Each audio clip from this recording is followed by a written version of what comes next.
താങ്കളെ ഇതിലേക്ക് പരിചയപ്പെടുത്തുന്നതിന് മുൻപ് ഞാൻ പറഞ്ഞൊരു കാര്യമുണ്ട്. കണ്ടുകൊണ്ടിരിക്കുന്ന പ്രേക്ഷകരിൽ പലരും ഒരു സംരംഭം തുടങ്ങണമെന്ന് ആഗ്രഹിച്ചിരിക്കുന്ന, പ്രത്യേകിച്ച് കൂടുതലും സ്ത്രീകളാണ് നമ്മുടെ പ്രേക്ഷകരായിട്ടുള്ളത്. അപ്പോൾ അവർക്ക് ഇങ്ങനെ തുടങ്ങണമെന്ന് ആഗ്രഹിച്ചിരിക്കുന്നവരുണ്ടെങ്കിൽ അവർക്ക് നിങ്ങളുടെ കൂട്ടായ്മയിലേക്ക് എത്താൻ എന്താണ് വഴി?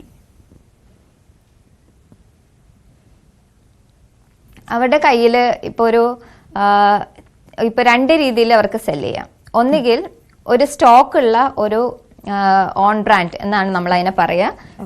സാധനങ്ങൾ കയ്യിൽ സ്റ്റോക്ക് എടുത്ത് വെച്ച് വിൽക്കുന്ന ആളുകളാണ് ഓൺ ബ്രാൻഡ്. പിന്നെ ഒരു വിഭാഗമുണ്ട് റീസെല്ലേഴ്സ്, അതായത് അവർക്ക് ഹാൻഡ് സ്റ്റോക്ക് ആവശ്യമില്ല, അവർ പാസിംഗ് ആൻഡ് സെല്ലിംഗ് ആണ് ചെയ്യുന്നത്. ഈ രണ്ട് വിഭാഗത്തിലും നമുക്കൊരു ബിസിനസ് തുടങ്ങാം. ഇനി ഇൻവെസ്റ്റ്മെന്റ് ചെയ്യാൻ 0 കാശാണ് കയ്യിലുള്ളത്. ഓക്കെ, 0 ഇൻവെസ്റ്റ്മെന്റിൽ നമുക്ക് ചെയ്യാൻ പറ്റിയ വേറെ ഒരുപാട് ബിസിനസ്സുകളുണ്ട്. ഇപ്പോൾ പേപ്പർ ബാഗ് ബിസിനസ്, നമ്മുടെ പ്ലാൻ ബിസിനസ്, അങ്ങനെയൊക്കെ ചെയ്യാം. അതല്ല, ഒരു സേഫർ സോണിൽ ഇരുന്ന് എനിക്കൊന്നും ചെയ്യാൻ പറ്റും, ഇപ്പൊ കുറേ വീട്ടുജോലിയൊക്കെ ചെയ്യാണ്, എനിക്കെങ്കിലും എന്തെങ്കിലും ഒരു സൈഡ് ഇൻകം വേണം എന്ന് തോന്നുകയാണെങ്കിൽ ഈ ഓൺ ബ്രാൻഡ് വെച്ചിരിക്കുന്ന ആൾക്കാരുടെ പ്രോഡക്ട്സ് ഇവർക്ക് സ്റ്റേറ്റസ് ആയിട്ട് ഇട്ടിട്ട് ആ സ്റ്റേറ്റസ് കണ്ട് ഇവർക്ക് ഒരു ഓർഡർ വരികയാണെങ്കിൽ ഇവർക്ക് അതിലൊരു മാർജിൻ ഇടാം. 100 റുപ്പീസ് വല്ലതും മാർജിൻ ഇട്ടിട്ട് ഇവര് അതിന് ഉള്ള ഓർഡർ ഇവർക്ക് കൊടുക്കുമ്പോൾ ഈ ഓൺ ബ്രാൻഡുകാർ അവരുടെ അഡ്രസ്സ് വെച്ചിട്ട് അവർ അയക്കുന്നത് പോലെ അയച്ചു കൊടുക്കും കസ്റ്റമേഴ്സിന്. അപ്പോൾ ഈ ഒരു പെർട്ടിക്കുലർ ഗ്രൂപ്പ് ഓഫ് ആളുകൾക്ക് ഒരു ഇൻകം കിട്ടും. അതിനെ നമ്മൾ റീസെല്ലേഴ്സ് എന്ന് പറയും. ഇനി നമ്മുടെ കയ്യിൽ ഒരു 10,000 രൂപ മുതൽ 1,00,000 രൂപ വരെ ഇൻവെസ്റ്റ് ചെയ്യാൻ കാശുണ്ട്. നമ്മൾ ഏതാണ് മാർക്കറ്റിൽ ഇപ്പോൾ ഡിമാൻഡുള്ള പ്രോഡക്റ്റ് എന്ന് നമ്മൾ ഐഡന്റിഫൈ ചെയ്ത് അത് വിൽക്കുകയാണെങ്കിൽ അതിനെ നമ്മൾ ഓൺ ബ്രാൻഡ് എന്ന് പറയും. ഈ രണ്ട് രീതിയിലുള്ള ആളുകൾക്ക് നമുക്ക് പ്ലാറ്റ്ഫോം ഉണ്ട്. ഒന്ന് QBG ഓൺ ബ്രാൻഡ് എന്നും QBG റീസെല്ലേഴ്സ് എന്നും പറയുന്ന രണ്ട് പ്ലാറ്റ്ഫോമാണ് ഫേസ്ബുക്കിലുള്ളത്.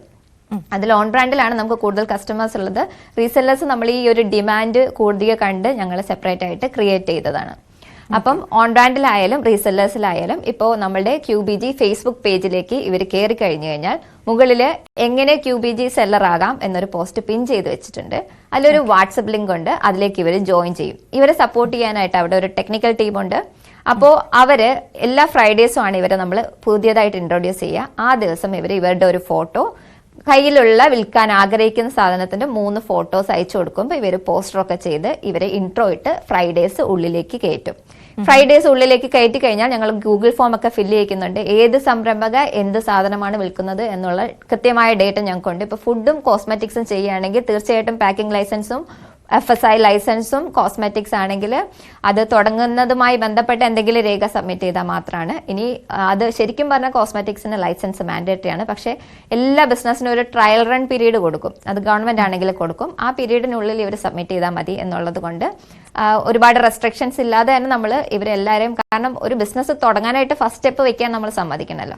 അപ്പൊ ഇങ്ങനെ ജോയിൻ ചെയ്ത് കഴിഞ്ഞാൽ മൺഡേ ടു തേഴ്സ്ഡേ ഇവർക്ക് ഫ്രീ ആയിട്ട് ആ പ്ലാറ്റ്ഫോമിൽ സെൽ ചെയ്യാം. 1 രൂപ പോലും ഇവർ ചെലവാക്കേണ്ട കാര്യമില്ല. ഇനി ഫ്രൈഡേ സാറ്റർഡേസ് നമ്മളുടെ എക്സിബിഷൻസ് ഒക്കെ സ്പോൺസർ ചെയ്യുന്നത് ഈ ചെറുകിട സംരംഭകർ തന്നെയാണ്. അത് 500 രൂപ മുതൽ 1000 രൂപ വരെ ഇൻവെസ്റ്റ് ചെയ്യുന്ന ആൾക്കാരുണ്ട്. അവർക്ക് സ്പെഷ്യൽ സെല്ലിംഗ് നമ്മൾ കൊടുക്കാറുണ്ട്. അവരെ നമ്മൾ കൂടുതൽ പരിഗണിക്കണമല്ലോ. അങ്ങനെ ഫ്രൈഡേ സാറ്റർഡേ അവരും സെല് ചെയ്യുന്നുണ്ട്. ശരിക്കും പറഞ്ഞാൽ ആ പ്ലാറ്റ്ഫോമിൽ 6 ദിവസവും സെല്ലിംഗ് നടക്കുന്നുണ്ട്. നമുക്ക് 2 പ്ലാറ്റ്ഫോമിലായിട്ട് റീസെല്ലേഴ്സിലും ഓൺ ബ്രാൻഡിലുമായിട്ട് 62,000-ഓളം കസ്റ്റമേഴ്സ് ഉണ്ട്. അവർ ജെന്യൂൻലി സ്ത്രീകളെ സപ്പോർട്ട് ചെയ്യണം എന്നുള്ള ആഗ്രഹത്തോടെ ജോയിൻ ചെയ്തവരാണ്. അപ്പം തീർച്ചയായിട്ടും നമ്മുടെ കയ്യിലുള്ള പ്രോഡക്റ്റും ക്വാളിറ്റിയും പക്കയാണെങ്കിൽ അവർക്ക് സെല്ലിംഗ് നടന്നിരിക്കും. ശരി സന്ധ്യ, ഒരു കാര്യം കൂടി, നമ്മൾ എപ്പോഴും ഒരു ബിസിനസ് തുടങ്ങുമ്പോൾ അതിന്റെ ഒരു മറുവശം ചിന്തിക്കുന്നത് ഇതെങ്ങാൻ പൊട്ടിപ്പോയാൽ എന്നുള്ളത്. അപ്പൊ നമ്മൾ ഒറ്റയ്ക്ക് ഒരു ബിസിനസ് തുടങ്ങുമ്പോൾ അത് തകർന്നു പോയാൽ നമുക്ക് താങ്ങാൻ പറ്റില്ല അല്ലെ? അപ്പൊ നിങ്ങളുടെ അവിടെ എങ്ങനെയാണ് നിങ്ങൾ അവരെ സഹായിക്കുന്നത്?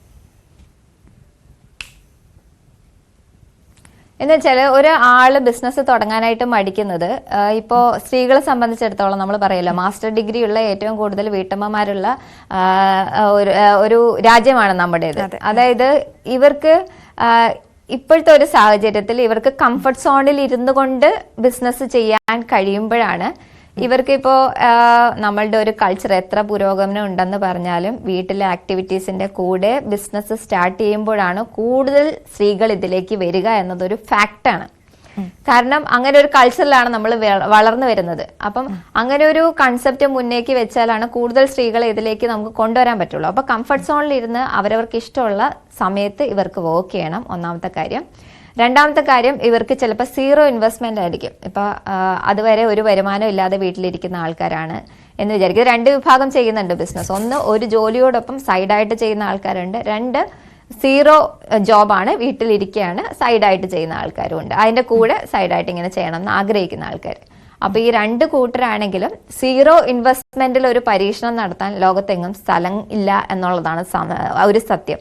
ഈ ഒരുപാട് എന്താ പറയുക വെബ്സൈറ്റ്സ് ഡെവലപ്പ് ചെയ്ത് വരുന്നുണ്ട്. ഈവൻ നമ്മുടെ ഗ്രൂപ്പിൽ നിന്ന് തന്നെ ആൾക്കാരുടെ നമ്പർ എടുത്തിട്ട് മാസം 1000 തരൂ, ഈ വെബ്സൈറ്റ് യൂസ് ചെയ്യാം, 2000 തുടങ്ങുന്ന ഒരാൾക്ക് ആകെ 1000 ആയിരിക്കും കിട്ടുന്നത്. അത് വെബ്സൈറ്റ്സിന് കൊടുത്തിട്ട് ഇവരെന്ത് ചെയ്യും? അപ്പോൾ അങ്ങനെ ഒരു കൺസെപ്റ്റിലാണ്. അപ്പോൾ നമുക്ക് എന്തും ട്രയൽ റൺ ചെയ്യാം.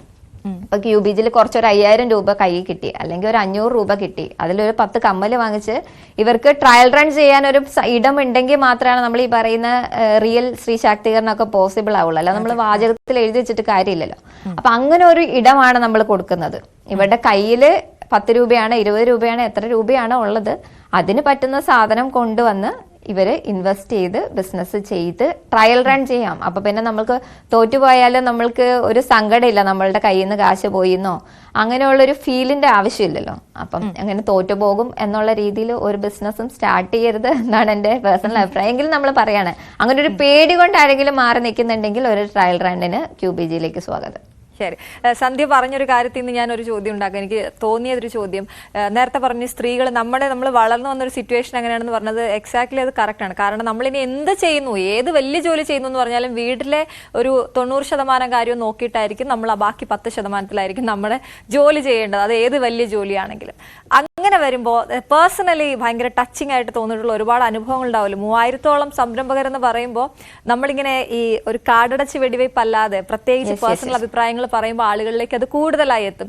അങ്ങനെ തോന്നിയിട്ടുള്ള അനുഭവങ്ങൾ എന്തെങ്കിലും ഉണ്ടോ? ഒരു എക്സിബിഷൻ ഒരു കുട്ടി വന്നിട്ട് അത് തലേദിവസം എനിക്ക് മെസ്സേജ് അയക്കാണ്, അമ്മായിയപ്പൻ സ്റ്റോക്ക് എല്ലാം എടുത്ത് ആക്രിക്കാർക്ക് കൊടുത്തു, എനിക്ക് വരാൻ പറ്റില്ല, ഞാൻ അത്രയും സ്വപ്നത്തോടെ, എനിക്ക് പറയുമ്പോൾ തന്നെ കരച്ചിൽ വരുന്നുണ്ട്, അത്രയും ഇഷ്ടത്തോടെ ഞാൻ ഉണ്ടാക്കിയ അച്ചാറ് കാട്ടിക്കളഞ്ഞു, എനിക്ക് വരാൻ പറ്റുന്നില്ല, ഇത് എൻ്റെ പ്രോഡക്ട്സ് ഒന്ന് വിറ്റ് തരുമോ, ഞാൻ ഹാൻഡ് മെയ്ഡ് ആയിട്ടുള്ള സാധനങ്ങളാണ് ചെയ്തത്, ഏതെങ്കിലും സ്റ്റോളിൽ വെച്ച് എനിക്ക് അങ്ങനെ സെല്ല് ചെയ്ത് തരാമോ എന്ന് ചോദിച്ചിട്ട് മെസ്സേജ് അയച്ചിട്ടുണ്ടായിരുന്നു. അപ്പം നമ്മൾ ഒരുപാട് പുരോഗമനം പറയുമ്പോഴും 50% ഇപ്പോഴും സ്ട്രഗിളിൽ തന്നെയാണ്. അല്ലെങ്കിൽ 50% ഇപ്പോഴും എന്താ പറയുക, അവർക്ക് കിട്ടേണ്ട ഒരു ഓപ്പർച്യൂണിറ്റി എന്താണെന്ന് പോലും അതിനെക്കുറിച്ച് ചിന്തിക്കാനും പോലും കഴിയാത്ത. ഇപ്പോൾ എനിക്കൊരു സ്വപ്നം കാണണമെങ്കിൽ എനിക്ക് സ്വപ്നത്തെ കുറിച്ച് ആലോചിക്കാനുള്ളൊരു കപ്പാസിറ്റി എങ്കിലും വരണ്ടേ. നമ്മൾ വളർന്നു വരുന്ന ഒരു സാഹചര്യം, നീ ഇങ്ങനെയാണ് ജീവിക്കേണ്ടതെന്ന് ഫിക്സ് ചെയ്ത് നമ്മൾ വളർത്തിക്കഴിഞ്ഞാൽ നമുക്ക് ആലോചന പോലും വരില്ല. അത് അവരുടെ തെറ്റാണോ എന്ന് ചോദിച്ചാൽ എനിക്കറിയില്ല. അല്ല, അവരുടെ തെറ്റല്ല. ഇനി ആ ഒരു ചിന്ത വന്നു കഴിഞ്ഞാൽ എത്ര പേർക്ക് അങ്ങനെ മുന്നേക്ക് വരാൻ പറ്റും എന്നതും ഒരു ചോദ്യമാണ്. ഇപ്പൊ എന്നെ സംബന്ധിച്ചിടത്തോളം എനിക്കിവിടെ വന്ന് സംസാരിക്കാൻ പറ്റുന്നത് എന്നെ ഹസ്ബൻഡിന്റെ അമ്മ, എനിക്ക് എപ്പോഴും നമ്മളൊരു സ്ത്രീ ഇങ്ങനെ ഇരുന്ന് സംസാരിക്കുന്നുണ്ടെങ്കിൽ ബാക്ക് എൻഡിൽ ആരോ ഒരാൾ, ഇതേ സ്വപ്നമുള്ള ഒരാൾ വീട്ടിലിരുന്നിട്ട് അവരുടെ സ്വപ്നങ്ങൾ നമുക്ക് വേണ്ടി സാക്രിഫൈസ് ചെയ്യുന്നുണ്ടാവും. എന്റെ കുഞ്ഞിനെ എന്റെ അമ്മായിയമ്മ നോക്കുന്നത് കൊണ്ടാണ് എനിക്കിങ്ങനെ വന്നിരുന്ന് സംസാരിക്കാൻ പറ്റുന്നത്. അപ്പോ ആ അമ്മ പണ്ട് കണ്ട ഒരു സ്വപ്നമായിരിക്കും ഞാനിപ്പോ ഈ ഒരു ചാനലിലൂടെ ഫുൾഫിൽ ചെയ്യുന്നത്. അപ്പോ ആ ഒരു സപ്പോർട്ട് നമ്മുടെ എക്സിബിഷൻസിലൊക്കെ നോക്കിയോ, 2800-ൽ പരം ആൾക്കാരുടെ കണക്ക് നമ്മൾ പറയുന്നുണ്ടല്ലോ. 50 പേരെ ഒരു എക്സിബിഷനിൽ കിട്ടില്ല. കാരണം എന്താണെന്നറിയോ? ട്രിവാൻഡ്രത്ത് നിന്ന് എറണാകുളം ട്രാവൽ ചെയ്യാൻ പറ്റില്ല, എറണാകുളത്ത് നിന്ന് കാലിക്കറ്റ് ട്രാവൽ ചെയ്യാൻ പറ്റില്ല. ഇവർക്ക് ഒരുപാട് സ്വപ്നങ്ങളുണ്ട്, വീട്ടിൽ നിന്ന്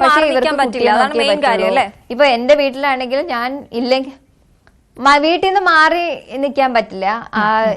അതെന്ന് വെച്ചാല് എനിക്ക് എന്റെ ലൈഫ് ഭയങ്കര ബ്ലെസ്സിങ് ആണ് അതിനെ സംബന്ധിച്ചെടുത്ത് നോക്കുമ്പോ. ഇപ്പൊ ഞാൻ കുഞ്ഞിനെ നോക്കിയില്ലെങ്കിൽ ഹസ്ബൻഡ് നോക്കും, ഹസ്ബൻഡ് നോക്കിയില്ലെങ്കിൽ അവളുടെ അച്ഛമ്മ നോക്കും.